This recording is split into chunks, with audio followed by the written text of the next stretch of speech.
Ushtria amerikane është e përgatitur të godasë Iranin që këto fundjavë, megjithëse presidenti Trump ende nuk ka marrë një vendim përfundimtar nëse do të autorizojë veprime të tilla, raporton CNN. Shtetet e Bashkuara po dislokojnë një forcë të fuqishme detare dhe ajrore në lindjen e mesme, që mund të nënkuptojë se po përgatit terrenin për një sulm në shkallë të gjerë ndaj Iranit. Presidenti amerikan, i cili kreu sulm ajror ndaj Iranit në qershor 2025, vazhdon të kërcënojë Teheranin se mund të fillojë ndërhyrje ushtarake nëse bisedimet në vazhdim nuk çojnë në një marrëveshje mbi programin e energjisë bërthamore të Republikës Islamike. Ai tërhoqi Shtetet e Bashkuara nga marrëveshja ndërkombëtare e vitit 2015 mbi programin bërthamor të Iranit, zyrtarisht i njohur si plani i përbashkët gjithëpërfshirës i veprimit, në vitin 2018 gjatë mandatit të tij të parë.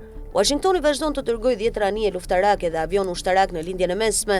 Tani ka vendosur 10 mijëra trupa në baza në gjithë rajonin, disa prej të cilave mund të jenë të prekshme nga hakmarrja iraniane. Një numër ngjarjesh të kalendarit mund të luajë një rol në kohën e një sulmi.